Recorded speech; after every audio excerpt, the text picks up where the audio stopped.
Okay, let's dive right into this. Welcome to The Explainer. Today, we're looking past the usual propaganda to really break down the sheer everyday mechanics of the world's most isolated regime.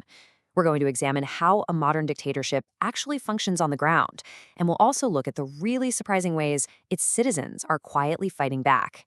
And we're doing this by relying strictly on the data, the history, and the harrowing accounts of the people who have actually lived through it. To truly wrap our heads around what we're talking about here, we have to start with this incredibly powerful quote from Shin Dong-hyuk. Now, Shin wasn't just sent to a political prison camp. He was actually born into Camp 14.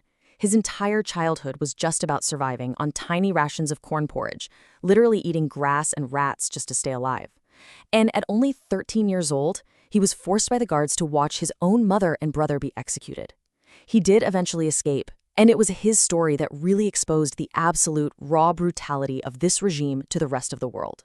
Now take a look at this nighttime satellite imagery of the Korean peninsula. You can clearly see South Korea and China just glittering with electricity and life, right? But right there in the middle, it is an absolute pitch black void. That's North Korea. Citizens there are completely accustomed to living in the dark, often going to sleep at 7 in the evening. But this physical darkness, it perfectly mirrors the country's economic isolation and the government's suffocating grip on its 25 million citizens. So that brings us to Section 1, life under total control, and the strict rules dictating everyday existence. You see, the regime's goal isn't just broad political dominance, it's the obsessive micro-regulation of personal choices to maintain the Kim family's rule across generations. In North Korea, even your personal expression is mathematically limited. There are exactly 15 state-approved hairstyles for men and 15 for women. If you go to a barber, you literally have to pick from the official chart. And what's kind of fascinating is that Kim Jong-un's own haircut isn't on this list, because absolutely no one else is permitted to copy his exact look. And the control definitely doesn't stop at hair. The state views Western fashion as a very dangerous cultural invasion. If you step outside in blue jeans, a short skirt, or even wearing red lipstick, you might run into the literal fashion police patrolling the streets. Catch you wearing these banned items, sporting branded clothing, or using hair dye, and they might cut your clothes right there in public. Or worse, you could face severe fines and even jail time. This level of suffocation extends right into the digital world, too. Imagine trying to access the internet. It's an agonizing process. First, you need official government permission. Then, you have to sit physically monitored by a librarian.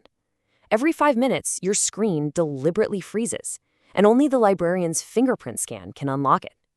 Citizens are mostly restricted to a heavily censored internal internet, and even then, they usually only get an hour at a time.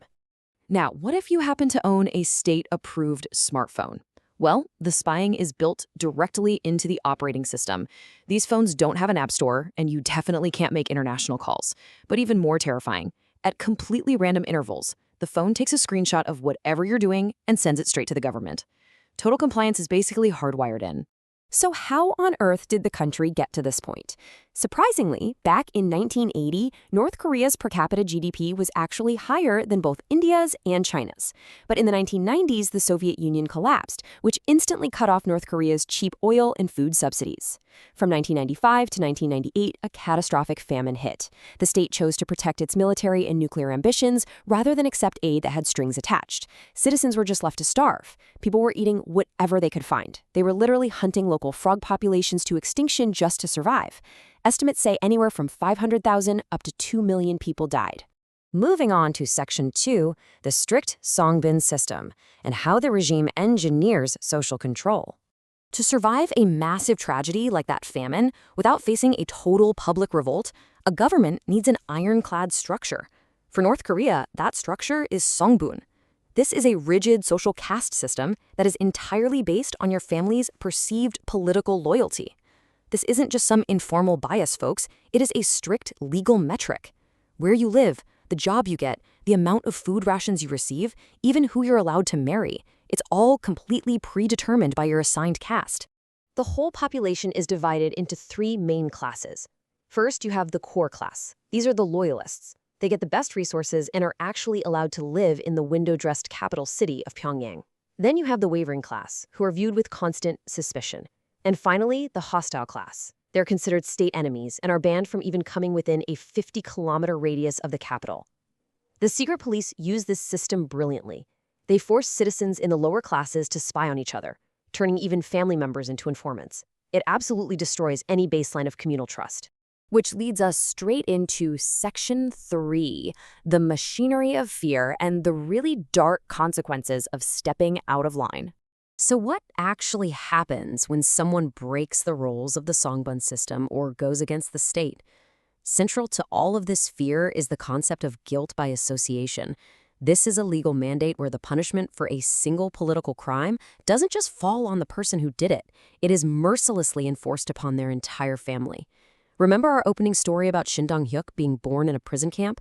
He was there simply because his uncle had fled to South Korea. His uncle committed the so-called crime, but Shin's entire extended family was thrown in prison as a result. And the crucial point here, the entire system hinges on this number 3. Up to 3 generations of a family are punished for one single infraction. This means if a grandfather makes a political mistake, he, his children, and his grandchildren will all suffer the consequences, which usually means ending up in those brutal political prison camps. The conditions inside these camps are a severe catalog of human rights violations. Right now, it's estimated that between 80,000 and 120,000 citizens are subjected to 16 to 18 hours of daily forced labor in mines and farms. Up to 40% of these prisoners die from starvation. The inmates are often driven to eat pig fodder just to survive. Escaping is nearly impossible because the perimeter fences carry lethal electric currents. In fact, going back to Shin Dong-hyuk, he only managed to safely crawl through a gap in the fence because his friend, who tried to go first, was electrocuted. Shin had to use his friend's body to block the current so he could get out. When you look at this level of absolute, suffocating control, you really have to ask yourself, can a dictatorship this terrifying last forever? I mean, it survived for over 75 years now, but recently the data shows that cracks are definitely beginning to form, and they're coming from the most unlikely of places. Let's explore that in Section 4. A silent revolution begins. How markets and media are fracturing control.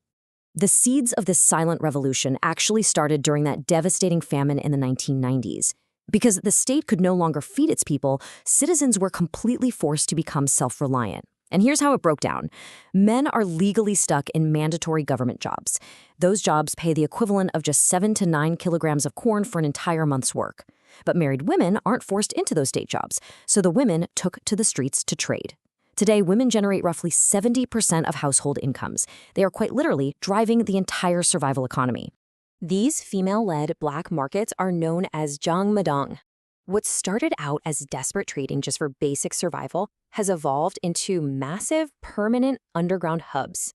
Back in 2009, the government actually tried to crack down on these markets and confiscate private wealth. But the shared need for survival united the people so much, and the public outrage was so fierce that the regime actually had to back down. It was this incredibly rare moment that proved the government is not invincible.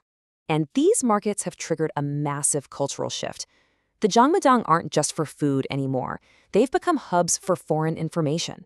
Looking at recent data from defectors, 81% of them had access to USB drives. And of those, 98% were carrying illegal media. Citizens are using cheap Chinese media players called noddles to watch smuggled South Korean dramas and movies. And this is huge because it is fundamentally shattering the state's propaganda that the outside world is a miserable, poor place. But it actually goes even deeper than just entertainment. Because watching these movies is highly illegal, neighbors and friends have to take massive risks to watch them together. By participating in these shared, illegal activities behind drawn curtains, citizens are slowly repairing the communal trust that the secret police and that strict Songbun system tried so hard to destroy. So, when you synthesize what's actually happening on the ground today, widespread bribery has made a lot of these strict rules totally avoidable. Underpaid teachers, border guards, and officials now actually rely on this low-level corruption just to feed their own families. Foreign media is constantly exposing the false mythology surrounding the Kim family. And most importantly, these shared, illegal secrets are actively reuniting neighbors who were previously taught to suspect everyone. The fear that held this nation in the dark for over 7 decades is slowly eroding from the bottom up. Which leaves us with this final, vital question. What happens to a regime when the human desire for free will finally outgrows the machinery of total control? It's a pretty stark reminder of the undeniable power of unity, the profound danger of absolute authority, and the universal, irrepressible need for freedom. Thank you so much for joining me for this explainer. Keep learning, stay focused, and I'll catch you in the next one.